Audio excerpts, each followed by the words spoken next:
and welcome to our fifth episode of the African Brics Hidden Potential. My name is Dr. Kemi Akiode Adebayo, also known as Mama K, and with me as co-presenter today I've got the wonderful Daniella Djan, who is the founder and CEO of Peculiar Prodigy.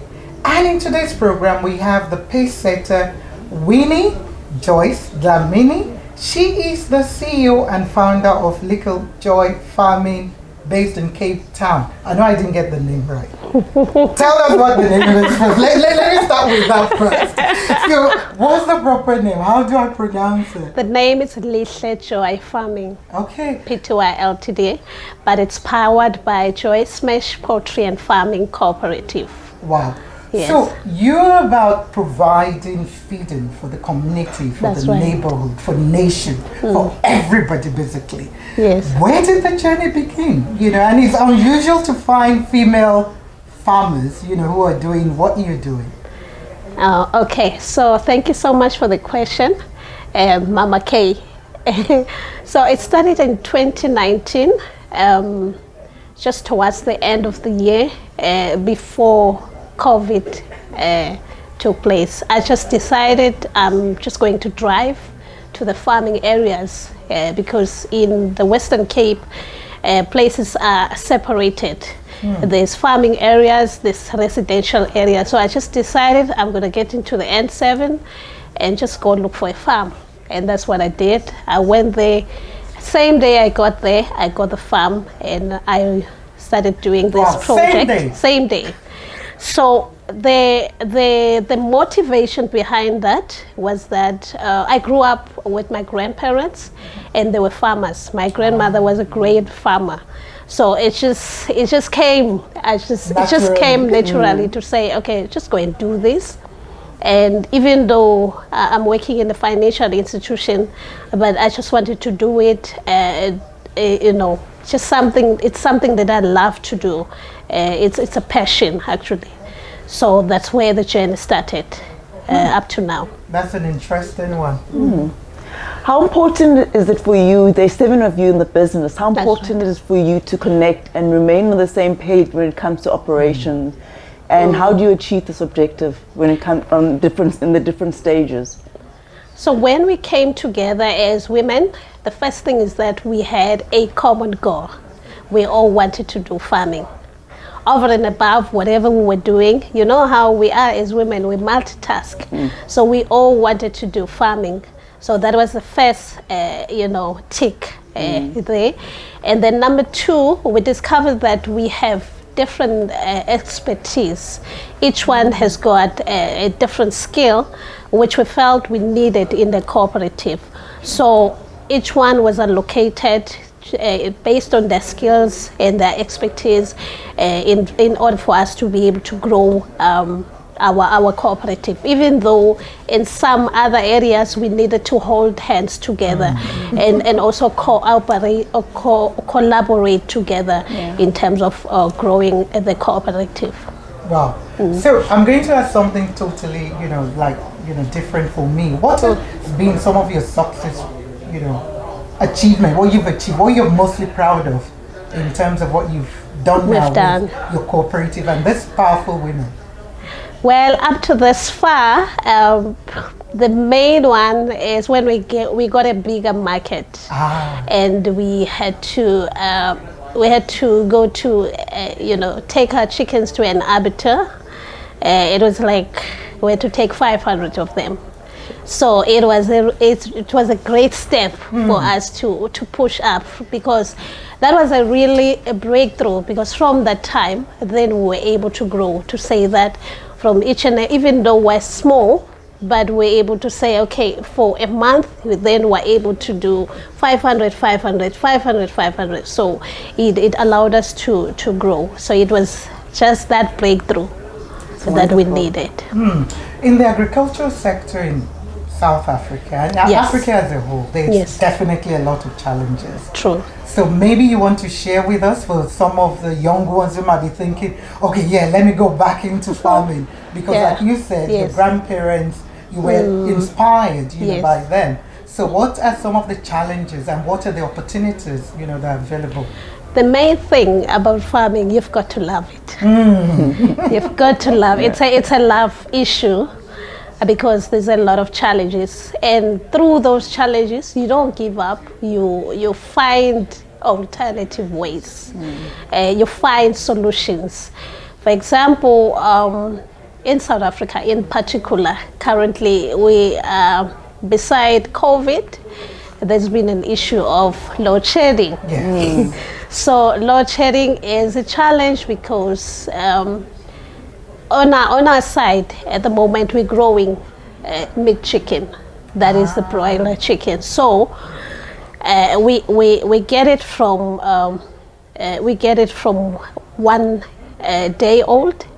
So the process to grow that, it needs, heat. To brood it, it needs heat. And then beside heat, if the area is too hot, then you need heat. You need fans to make it cool. There must always be that balance between the two as they grow. So that's one of the main challenges. And number two, the feed is expensive, so we need to always sometimes look at alternative ways of getting maybe cheaper food, or maybe we go for trainings to try and see if we can be able to maybe create our own, even though it mustn't be outside, the scope of what is required in terms of, what is needed in terms of health and all that. And then number three, there's a lot. Let me just leave there. There's a lot of them. And then in terms of opportunities, though, that, I know sometimes we need to look at challenges to then know, okay, challenges create an opportunity. So what are the opportunities? The Department of Agriculture, especially in our area, because we are there's quite a few small holding farmers.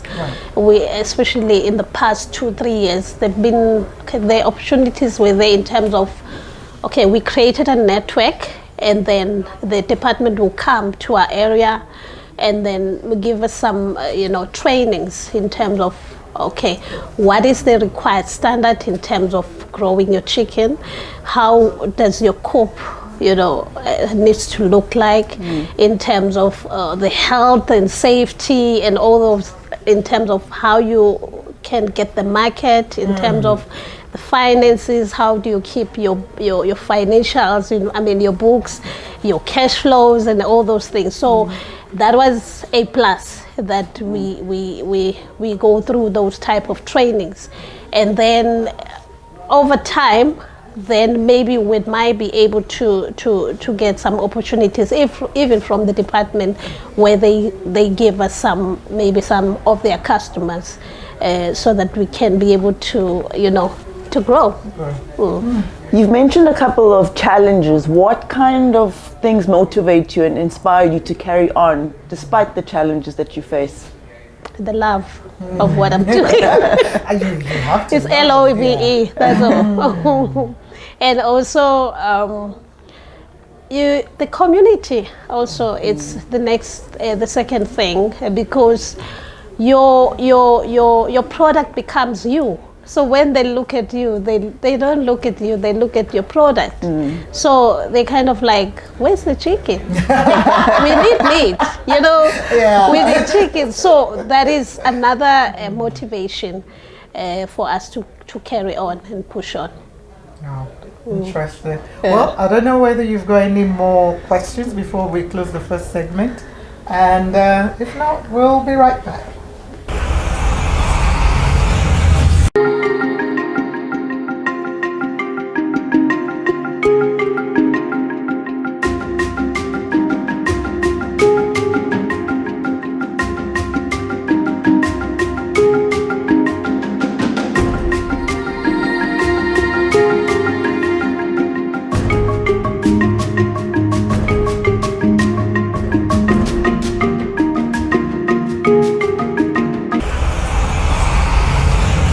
Welcome back to Africa Brics Hidden Potential. We're here with Winnie Dlamini. And Winnie, our question to you is, you are a woman, and we're celebrating International Women's Month this month of March. Yes. How, as as an entrepreneur, as a mother, as a woman, how do you keep a work-life balance? We as women in nature, we can multitask. We can make it work. Yeah. We can make it work. So, like I'm working full time, and then because I'm staying in the farming side, so it's easier for me to say, okay, after work, I can go and check what the workers have done for the day, and then do what I need to do. And also, I've got a daughter who goes to school. She's 10 years. What I've done with her, I've trained her to be able to do stuff. For example, you're coming back from school, doing your homework without me. Great. Taking care of your uniform, polishing your shoes, washing the dishes, even making meals, the soft kind of meals. She's able to do that. So it has made it easier for me to juggle everything in my life as a woman. And how do you stress relieve? Because it is a very stressful business. How do you find time to relax and take a deep breath in and out? The truth is, I used to stress at the beginning, but now I'm used to it, so I just go with the flow. I like that. I go with the flow because I've experienced some of the challenges that are there. So I've through trial and error, I've experienced to say, okay, this one, next time I need to do it this way. Because in farming, there's, like I've said, there's a lot of challenges. For example, you can go there and today maybe you bought your 500 chicks, and then tomorrow you might happen that you lose maybe a half of that. So you can get a heart attack, if you don't know what's happening there. So that is a life of a farmer. You must know that your cow can go there and be hit by somebody. You build that coping mechanism, and it doesn't bother you. That is why in terms of financing, your cash flow is very important to always be there and cover up for situations like those, because farming is always like that. Unfortunately, somebody that has got a crop, there can be a hailstorm and they can lose everything. So that is why the issue of passion always come all the time when you're a farmer. Otherwise, then we're gonna put water on you because you'll have fainted. Yeah. Interesting. So who are your clients at the moment? Who do you supply, the chicken, the boiler chicken to? And it's chicken at the moment, or do you do other things? For now, we're doing the chicken. Okay.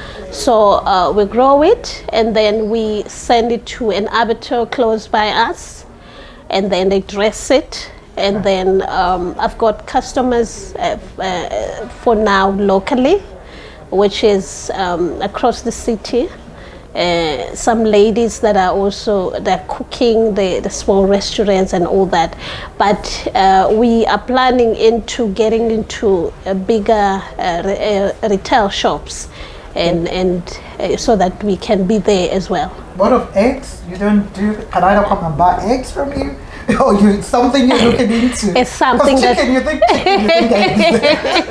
And eggs are eaten by everybody, for breakfast, even for lunch, even for supper sometimes, even for salads. So we are in the process of getting into producing eggs as well, getting into the layers there, and then get into the egg business. But because we've got a lot of space in our farm. Wow. So it's possible. Right. You're currently working with the African Innovation Entrepreneurship Center, AIEC, in partnership, in terms of helping African entrepreneurs. How has the partnership been for you, working across the African continent? Thank you so much for that question. It's been, awesome, because I met, I call him leadership, Oliver.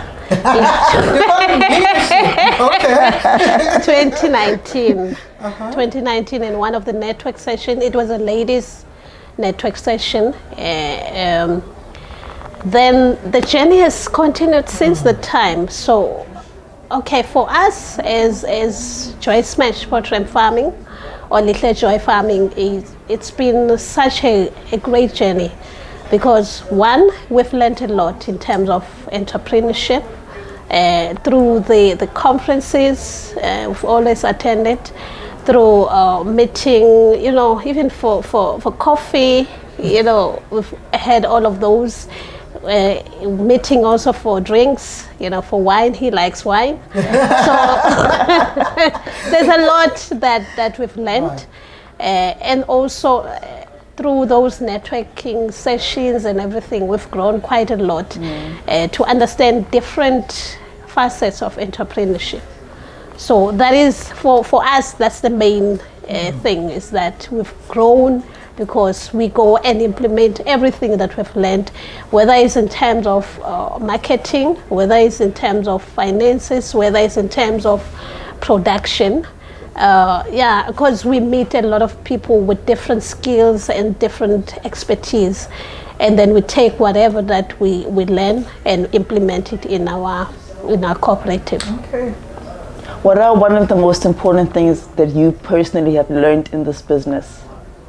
The business that I'm doing, to practically do the work, to get my hands dirty, the practicality of it, coming in the morning, opening the coop, and in the process of me not just going in there, that there's a foot bath. I need to, make sure that my feet is clean, my hands are clean, and when I'm walking in there and I do the inspection, I need to know whether my chickens are healthy or fine. And to be able to know if there's a problem, what I need to do. That has been, the practical part of it has been such an awesome journey for me to learn. Wow, fantastic. So when it comes to the allocation of resources and proper planning in this post-pandemic stage that we're in, what realities do our agricultural businesses facing? What should they consider and factor in? Okay, the big challenge is we as farmers, agricultural business that we have, it's climate change. That's one of the main issues. We need to work around that. And when you are in the field, practically, there's always opportunity, there's always ways to make it work. And also the fact that there's a population, there are people that need food. So and also to know that we are the important people in society. If we're not there, then there's no food on the table of the people. And also to see that how can we get into maybe innovative ways of doing our farming, maybe using technology.